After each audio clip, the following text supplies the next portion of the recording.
इनको निकालो, ये कौन कौन है, क्या क्या हथियार लेके घुसे हैं। तो पत्थर फेंक के मार रहे थे। पत्थर फेंक के हमने मार। पुलिस वालों को बताया तो यूँ बोलते हैं कि आप लोग जबरदस्ती का नाटक कर रहे हो। मैंने खुद कंप्लेंट करी तो बोलते हैं कि आप थाने आओ। मैंने बोला मैं चल नहीं सकती हूँ, बोले ऑटो करके आओ। ये अंतिम शर्मा कभी पुलिस की जमीन बताती है, रात को आती है 11 बजे आती है, रात को 11-12 बजे आती है, पूरा स्टाफ को लेकर आती है, डंडे ले लेकर आती है और बंदूक दिखाती है और कैमरे तोड़ लेगी हमारा और ऐसे दादागिरी करती है। नमस्कार, स्वागत है आप सभी का न्यूज 21 में। मैं हूं आपके साथ हर्षदा जोशी। राजस्थान में रामराज की सरकार है, भजन सरकार गरीब आम जनता के लिए कई योजनाओं को लॉन्च कर रही है।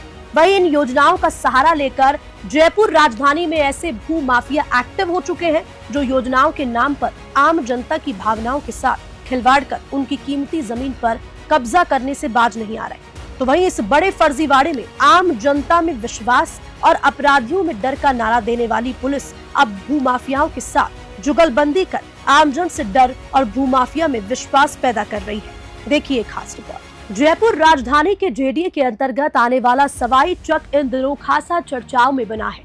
दरअसल ये सवाई चक 3 बीघा जमीन में फैला है। राजा महाराजा के जमाने के राजशाही महल के नौकर परिवार के लोग 50 साल से ज्यादा समय से यहाँ गुजार बसार कर रहे हैं। आमेर थाना अंतर्गत 3 बीघा जमीन में कॉलोनी काट दी गई, तो वहीं मौजूदा वक्त में 30 से 40 मकान निर्माण हो चुके हैं। आसपास के भूमाफिया कीमती जमीन पर फर्जी दस्तावेज तैयार कर फर्जी तरह से जमीन का बेचान कर रहे हैं। वहीं भूमाफिया के साथ आमेर पुलिस की जुगलबंदी के चलते भूमाफिया के हौसले इतने बुलंद हैं कि भोले भाले लोगों को योजनाओं का लाभ दिलाने के बहाने लोगों की जमीन मकान को रचित दस्तावेज तैयार कर उन्हें बेघर कर रहे हैं। जरा अब आप हमारी पुलिस की कार्यशैली का एक नमूना भी देख लीजिए। भूमाफिया के साथ मिलकर गरीब परिवार के आशियाने से बेघर कर रही है। आमेर पुलिस और शाहिद के साथ सुनील डाबी का आतंक इतना बढ़ गया है कि पीड़ित परिवार को मानसिक प्रताड़ना देते हुए आशियाने से बेघर करने का बीड़ा उठा रखा है। आपको बता दें कि शाहिद व डाबी दोनों ही इस सुमन विहार कॉलोनी के पार्टनर हैं। साथ ही प्रिंस और सुमन जो कि रिश्ते में माँ बेटे हैं और इसी कॉलोनी में रहते हैं और कॉलोनी का नाम भी इसी महिला सुमन के नाम पर है। अगर बात करें शाहिद और सुनील डाबी की, तो इन दोनों का आतंक लगातार कॉलोनी में जारी है और दोनों ही पीड़ित परिवार को लगातार परेशान कर रहे हैं। एक मियाँ ये अनुस नाम है, यूसुफ अनुस है, वो आता है और फर्जी पट्टा लाता है और हमें धमकी देता है, गुंडों को लाता है, गुंडों को डाल दिया इसमें और मुझे पुलिस वाले उठा के ले गए अंतिम शर्मा। कभी पुलिस की जमीन बताती है, रात को आती है 11 बजे आती है, रात को 11-12 बजे आती है, पूरा स्टाफ को लेकर आती है, डंडे ले लेकर आती है और बंदूक दिखाती है और कैमरे तोड़ लेगी हमारा और ऐसे दादागिरी करती है। पुलिस की जमीन है, पुलिस की दिखा के रातोड़ी में कार्रवाई करती है वो। तो सुना आपने महिला की अपनी पीड़ा को। वहीं सूत्रों की मिली जानकारी के अनुसार मुस्लिम समुदाय के कुछ लोग जो राजनीतिक रसूख रखते हैं, वही ये भूमाफिया कीमती जमीन पर अतिक्रमण और डरा धमकाकर पीड़ित परिवार को बेघर कर रहे हैं।